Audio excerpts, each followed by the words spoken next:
And as we mentioned earlier on, Liverpool now just need a maximum of 16 points in their remaining 9 games to win the title. And Mikel said he's not going to give up, and rightly so. But you said today, this was a game they needed to win. Yeah, we did need to win. And when we don't win a game like this, and obviously with our goalkeeper making some extraordinary saves, you know, the question is always forwards. And we are lacking. We're lacking forwards because I think that when you look at the possession in the first half and the chances created, with a forward in there who's in there for that particular reason to try and get on the end of things, that's where you miss it. You've got people continuing trying to arrive. You're trying to hold it up for people to make runs. You want someone in there who could just put it in there and they can finish. And I think that is probably, in the end, will probably cost us not having that person in there to take those chances, to make it a more comfortable game for us. I mean, we were just saying to Wright today, he's 17, been amazing since he's come to the side. Had a bit of a down day today. It happens when you're a young kid. But they shouldn't be relying on him to be the star at Old Trafford. They've got a central midfield player playing up front. I know they've got injuries, but if you're second and you're chasing to win the league, you need more options than that.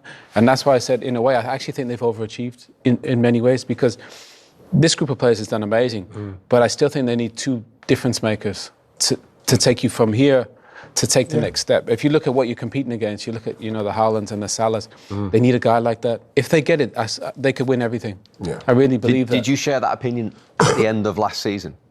Yeah, everybody did. All the Arsenal fans. Everybody's thinking it was going to happen in respect of who they're going to get, because that's what we need now. We got so close twice. Looks like we're going to probably get close again this season. You think you just need that piece and then people to stay fit, and you're probably going to challenge them. I think that we'll be a lot closer to Liverpool with that striker who could take those chances in those moments what Arsenal have needed, like we needed today in the first half. Look what Liverpool has. Look at all the different options. You've got Mo Salah, Jota, Gakpo, Diaz. The 6 of them. Whereas I think if Saka's out, which he's been absolutely amazing for them, if he's out, is Martinelli going to get the goals? Yeah, I know. A couple of seasons ago he got 15. You got 15. That's great. But again, those goals have dried up. Havertz is a great player, but he's not a number 9. So you're relying on people to do something that's not their expertise. Just go get an Osimhen or somebody. Go get somebody that it's his job to score goals. You got everything else. Great goalkeeper, best defence in the league. Midfield is absolutely fantastic. Just need another one in there with Declan and Ødegaard.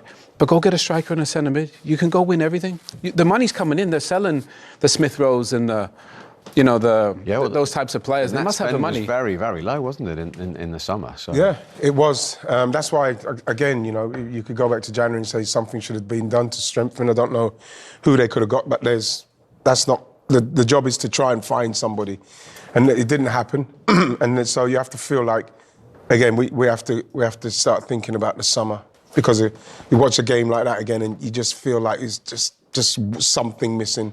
Options up front, and we needed that even before Mikel Arteta in that sense. Do you feel for Mikel Arteta? I've said on here, I don't think that he's been backed very well by the people upstairs, especially, like I mentioned it twice now, that we finished second.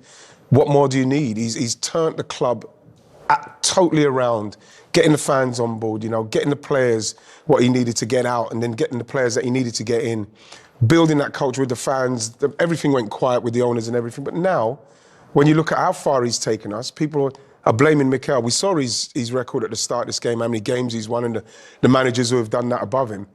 And he needed help from upstairs. As simple as that. So I'm delighted that Andrea Berta's coming in now, and he has to come in now, because the summer, he needs to start doing the work so as we could get these players at the start of the summer to get ready to go. We can't wait anymore. You can't let a manager like Mikel maybe say, you know what, your ambition isn't matching mine now.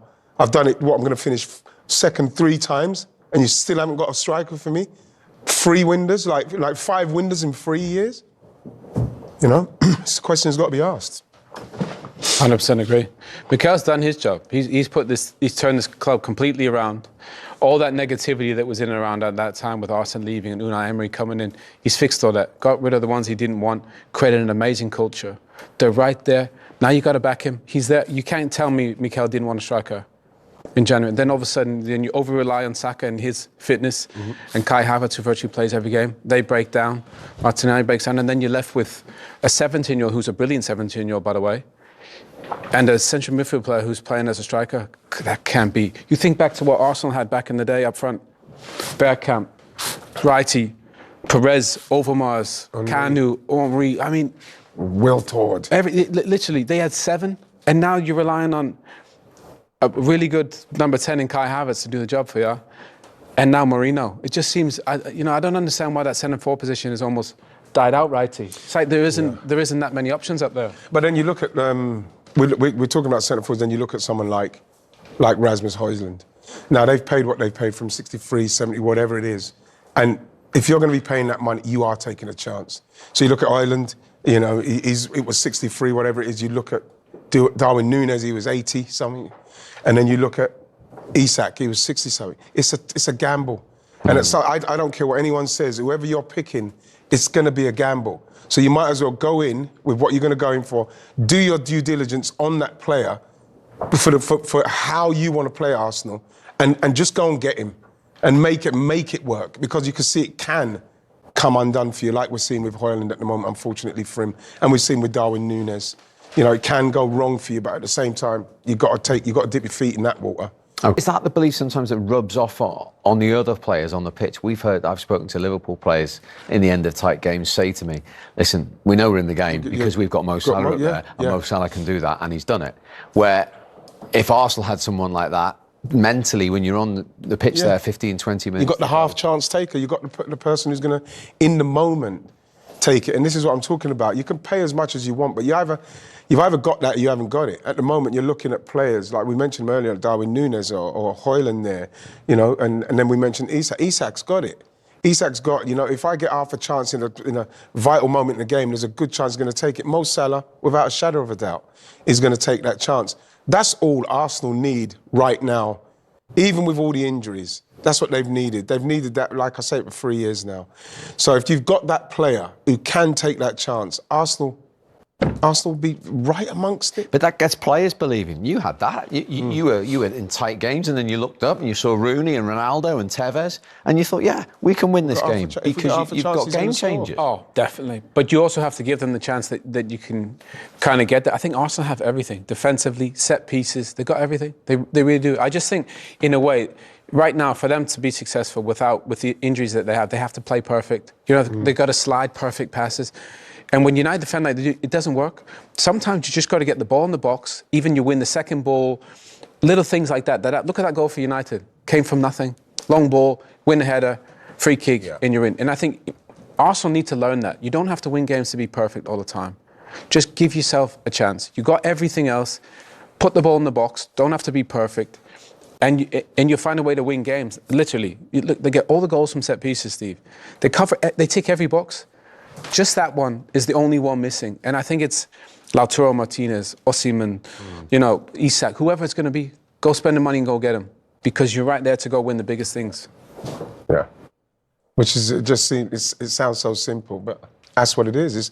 We're talking about a global market, and Arsenal are a global side. With millions of fans around. There's so many players. You've got to go and find this player, because they're out there. Even we're talking about like the window. Look at Villa's window. Villa got exactly what they needed, and those two players now are making a massive contribution. Difference makers, aren't they? Absolutely. You have to go and do it. You have to find it. And like I say, that lies at the owner's door for me. And they tried very late on with Ollie Watkins, but it's that type of player to come in and hit the ground running straight away to help them. I think that they're fortunate that Havertz and Saka didn't probably break down a little bit sooner.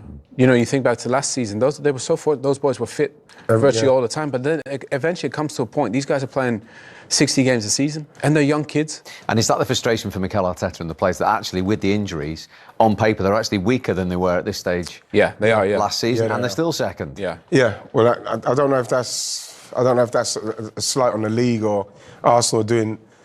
maybe, like you mentioned, overachieving in what they're doing. Maybe I'd like to say that they're overachieving because with the injuries and everything what they're doing, to be second to Liverpool and do what they're doing in the Champions League as well, It is phenomenal effort. But like I say, sometimes it's just maybe a bridge too far.